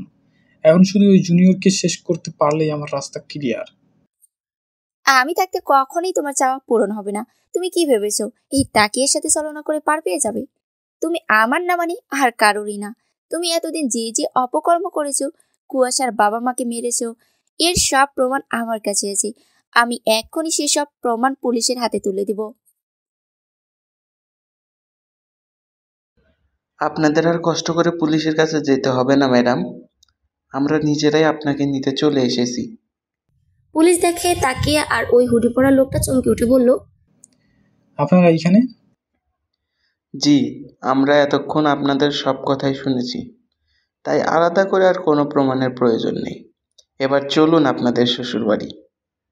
পুলিশ তাকিয়া আর ওই সাইকোকে নিয়ে যাবে সেই মুহূর্তে কুয়াশা বলে উঠল, দাঁড়ান অফিসার, আমিও দেখতে চাই কে আমার সাইকো প্রেমিক, যে কিনা আমার জন্য আমার বাবা মাকে খুন পর্যন্ত করতে দ্বিধাবোধ করেনি। আপনি কে? আমি কুয়াশা। আমি আপনাদের ইনফর্ম করেছিলাম এখানে আসার জন্য। ঠিক আছে ম্যাম, অনেক ধন্যবাদ আপনাকে, বিশেষ করে ভিডিও ক্লিপটা আমাদের দেওয়ার জন্য। It's okay. আপনারা বরং আমার একতরফা সাইকো প্রেমিকের হুডিটা একটু তুলে দিন, আমার অনেক দিনের ইচ্ছে তাকে দেখার। অতঃপর একজন পুলিশ অফিসার ওই সাইকোটার হুডি সরাতেই পরিচিত একটা মুখ দেখে থমকে গেলাম। মুখ থেকে আপনি বেরিয়ে গেল, মিনহাজ স্যার আপনি? হ্যাঁ কুয়াশা, আমি বিশ্বাস করি কুয়াশা, আমি যা করেছি তোমাকে পাওয়ার জন্য করেছি, অন্য কোনো স্বার্থ ছিল না আমার। এখন আমি বুঝতে পারছি কেন আমার বিয়েতে উপস্থিত ছিলেন না। আপনি কেন সেদিন বলেছিলেন চোখের সামনে নিজে ভালোবাসার মানুষকে অন্যের হতে দেওয়ার সাহস আমার ছিল না। ছি, আমার তো ভাবতেই ঘৃণা হচ্ছে একটা মানুষ কিভাবে এতটা নিচে নামতে পারে। আপনাকে আমি বিশ্বাস করেছিলাম, আর আপনি এভাবে আমার বিশ্বাসের প্রতিদান দিলেন। অফিসার, এক্ষুনি আমার সামনে থেকে এই দুজনকে নিয়ে যান, না হলে আমি এদেরকে খুন করে বসবো। বলার সাথে সাথে তাকিয়ে এসে কুয়াশার পা জড়িয়ে ধরল। তাকিয়া কি করছো? পা ছাড়ো বলছি, না হলে কিন্তু আমি তোমাকে লাঠি দিয়ে ফেলে দিব। তোমার যা ইচ্ছা করো, তবু আমাকে পুলিশে দিও না প্লিজ। আমি যা করেছি মিনাজের কথা অনুযায়ী করেছি। 2023 সালের বইমেলায় আমার বই প্রকাশিত হবে। প্লিজ কুয়াশা, আমার ক্যারিয়ার গড়ার আগেই তুমি ভেঙে দিও না। তুমি তো নিজে একটা নোংরা মানসিকতার মেয়ে। তোমার লেখা বই পড়ে মানুষ আর কি শিখবে? তোমার ওই ন্যাকা কান্নায় আমাকে তুমি ভোলাতে পারবে না। যাও, তোমার যোগ্য স্থানে চলে যাও। সময় বহমান, সময় তার আপন গতিতে বইতে থাকে। দেখতে দেখতে 2022 সাল বিদায় নিয়ে 2023 সাল চলে আসলো। আজকে বাসার সবাই অনেক এক্সাইটেড। তারা আজ তাদের প্রিয় লেখিকা সাইফাতুল মুনতাহার দেখা পাবে। সবার মধ্যে টান টান উত্তেজনা, কখন তারা বইমেলায় পৌঁছাবে। সিনিয়র বেবি, হলো তোমার, একটু তাড়াতাড়ি করো। খুব তাড়া দেখছি তোমার। মনে হচ্ছে বইমেলায় বউ আনতে না, বউ আনতে যাচ্ছ। মিথ্যে বলবো না, একসময় সাইফাতুল মুনতাহা আমার ভালো লাগা ছিল, আর এখন? এখন আমার সবটা জুড়ে আমার সিনিয়র বেবি বিরাজ করে। আচ্ছা শায়ান, যদি দেখো সাইফাতুল মুনতাহা তোমার খুব কাছে কেউ, তখন তোমার ফিলিংস কেমন হবে? জানি না, তো চলো তো senior babe, mom dad Samira আমাদের জন্য অপেক্ষা করছে। যাওয়া যাক। বইমেলায় এসে সবাই অধীর আগ্রহে বসে আছে তাদের প্রিয় লেখিকা সাইফাতুল মুনতাহাকে দেখার জন্য। এর মধ্যে কুয়াশা নিখোঁজ। সবাই মিলে অনেক খোঁজাখুঁজির পরেও কুয়াশার দেখা মিলছে না।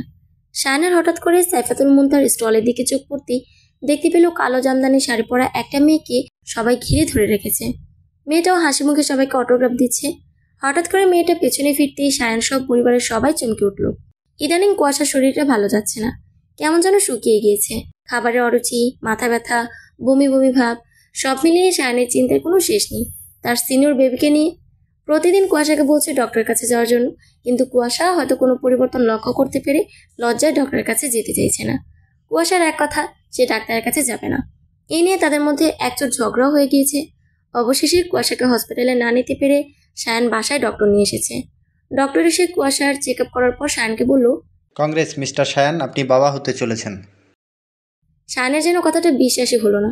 সে অতি খুশিতেই সবার সামনে কুয়াশাকে জড়িয়ে ধরে চুমু দিতে লাগলো। এদিকে ডক্টর সহ সবাই লজ্জা পেয়ে রুম থেকে বেরিয়ে যেতেই কুয়াশা ঝাঁঝালো কণ্ঠে বলে উঠল, পাগল হয়ে গিয়েছো তুমি? সেদিন বইমেলায়ও সবার সামনে এইভাবে আমাকে জড়িয়ে ধরেছিলে, লজ্জায় আমার মাথা কাটা যাচ্ছিল। আশ্চর্য, তুমি আমার বিয়ে করা বউ, জড়িয়ে ধরেছি, চুমু দিয়েছে, এত লজ্জা পর কি আছে? বউটা আদর্শ করার জন্যই, তাই না? তাই বলে যেখানে সেখানে তোমার আদর্শ সোহাগের ডালা খুলে বসবে? সেদিন বইমেলায় কি করেছিল ভুলে গিয়েছো? না, ভুলিনি। সেদিন সাইফাতুল মুনতাহার স্টলে একটা কালো জামদানি শাড়ি পরা মেয়েকে দেখেছিলাম, হাসিমুখে সবাই অটোগ্রাফ দিতে। কিন্তু হঠাৎ করে মেয়েটা পেছনে ফিরতেই আমরা সবাই চমকে উঠেছিলাম, কারণ সাইফাতুল মুনতাহার কেউ নয়, স্বয়ং কুয়াশা। আসলে তোমাকে সাইফাতুল মুনতাহার রূপে দেখে নিজেকে কন্ট্রোল করতে পারিনি, তাই তো লজ্জা ভুলে সবার সামনে জড়িয়ে ধরেছিলাম। আমি চেয়েছিলাম তোমাদের সবাইকে সারপ্রাইজ দিতে, তাই তো কাউকে বলিনি যে আমি সাইফাতুল মুনতাহা। তোমরা যখন আমার গল্পের প্রশংসা করতে, ব্যাপারটা আমি বেশ এনজয় করতাম। তখনই মনে মনে ভেবে রেখেছিলাম তোমাদের সবাইকে সারপ্রাইজ দিব। তবে আম্মু জানতো ব্যাপারটা, আম্মুর সাপোর্ট পেয়ে এই পর্যন্ত আসতে পেরেছি। কিন্তু এখন তুমি কোনো প্রকার লেখালেখি করতে পারবে না। লেখালেখি করতে গেলে মাথায় প্রেশার দিতে হবে। আমি তোমাকে নিয়ে বিন্দুমাত্র রিস্ক নিতে চাচ্ছি না। আর এখন থেকে তুমি স্কুলেও যেতে পারবে না। চাকরিটা করছো না তুমি। বাসা থেকে স্কুলে জার্নি করে যাওয়া, সারাদিন স্টুডেন্টদের সাথে বকবক করতে গেলে তুমি অসুস্থ হয়ে পড়বে। তোমার জুনিয়র বর যথেষ্ট টাকা ইনকাম করে, তার ইনকামের টাকা দিয়ে তোমার মতো 4টা বইয়ের ভরণ পোষণ চালাতে পারবে। তাই তোমার চাকরির কোনো প্রয়োজন নেই। কাল থেকে স্কুলে যাচ্ছ না তুমি, এটাই ফাইনাল। সায়ান, তুমি বাচ্চাদের মতো করছো কেন? সবেমাত্র কনসিভ হয়েছে, এখনই আমি বাবু সেজে রুমে বসে থাকবো? মনে হচ্ছে পৃথিবীতে এই প্রথম আমি মা হতে চলেছি, আর কোনো মেয়ে মা হয়নি। কুয়াশার কথা শুনে সায়ান ওর হাত দুটো নিজের হাতের মুঠোয় নিয়ে চুমু দিয়ে বলল, সিনিয়র বেবি, তুমি নিজেও জানো না আজকে আমি কতটা খুশি হয়েছে। পৃথিবীতে একটা ছেলের সবথেকে সুন্দর অনুভূতি কি জানো? তার প্রথমবারের মতো বাবা হওয়ার সংবাদ শোনা। প্রথমবার বাবা হওয়ার অনুভূতি পৃথিবীর সমস্ত অনুভূতিকে হার মানায়। এই অনুভূতি এতটাই আনন্দের যা শুধুমাত্র হৃদয় দিয়ে অনুভব করেছে। আমার অনুভূতি তোমাকে বলে বোঝাতে পারবো না, কিন্তু আমার খুবই টেনশন হচ্ছে তোমাকে নিয়ে। কেন? তোমার শরীরের যে অবস্থা, বেবি ক্যারি করতে পারবে তো? আমি চাই না আমাকে বাবা হবার আনন্দ দিতে গিয়ে তোমার কোনো ক্ষতি হোক, তাতে সাবধানে থাকতে হবে। কুয়াশা কিছু বলতে যাবে তার আগে আম্মু এসে সায়ানকে বলল, সায়ান, একটু বাইরে যাও তো, কুয়াশার সাথে আমার কিছু কথা আছে। আশ্চর্য, আমার বউ আমার বাচ্চা, আর আমাকে দাঁড়িয়ে দিচ্ছ মম? এটা কিন্তু আমার সাথে ঘোর অন্যায় করা হচ্ছে। তুমি যাবে এখান থেকে? যাচ্ছি তো। সায়ান যেতেই আম্মু এসে কুয়াশার 2 হাতে 2টা বালা পরিয়ে দিয়ে বলল, আমি বিয়ের পরে তোকে বলেছিলাম আমার অবুঝ ছেলেটাকে একটু বুঝদার বানাতে পারলে আমি তোকে কিছু গিফট করব। আমি জানতাম তুই পারবি, তাই তো সেদিনই বালাজোড়া বানাতে দিয়েছিলাম। আজ তুই এত ভালো একটা খুশির সংবাদ দিলি, তাই আজ তোর জিনিস তোকে দিয়ে দিলাম। জানিস তো মা, তোর বাবাও অনেক খুশি হয়েছে। সে তো দাদু হওয়ার সংবাদ শুনেই বাজার করতে চলে গিয়েছে। আজ নাকি তোকে নিজের হাতে রান্না করে খাওয়াবে। সত্যি আঙ্কেল আমাকে মেনে নিয়েছে? হ্যাঁ, কিছুদিন পরে নাতি নাতনি আসবে, তার দল ভারী হবে, সেই আশাতেই মেনে নিয়েছে। এ কি কুয়াশা, কান্না করছিস কেন? এত সুখ আমার কপালে সইবে তো আম্মু? পাগলি মেয়ে, এতে কান্না করার কি আছে? আমি বলছিলাম না, দেখিস একদিন সব ঠিক হয়ে যাবে। এখন একটু রেস্ট কর, আমি আসছি। ঠিক আছে আম্মু। রাতে খাবার টেবিলে বসে আমার চক্ষু চড়ক গাছ। আঙ্কেল একা হাতে 7টা আইটেমের রান্না করেছে আমার জন্য। আমি টেবিলে বসতেই আঙ্কেল প্লেটে ভাত বেয়ে আমার মুখে 1 লোকমা ভাত দিয়ে বললেন, তুমি না সেদিন বলেছিলে তোমারও ইচ্ছে হয় সবার সাথে খেতে বসে? তুমি তোমার শ্বশুর শাশুড়ির মাঝে তোমার বাবা মাকে খুঁজে পেতে চাও। বিয়ের পর মীরাও তো তোমার মাকে খুঁজে পেয়েছে। আর আজ থেকে আমি তোমার বাবা। এখন থেকে প্রতিদিনই আমি তোমাকে খাইয়ে দিব, যেভাবে রোজ সামিয়াকে খাইয়ে দিই, যদি তোমার কোনো আপত্তি না থাকে। না না আঙ্কেল, আমার আপত্তি থাকবে কেন? এই মেয়ে, তুমি আমার মেয়ে হলে আমি তোমার আঙ্কেল হই কিভাবে? বাবা হই আমি তোমার, বুঝলে মেয়ে?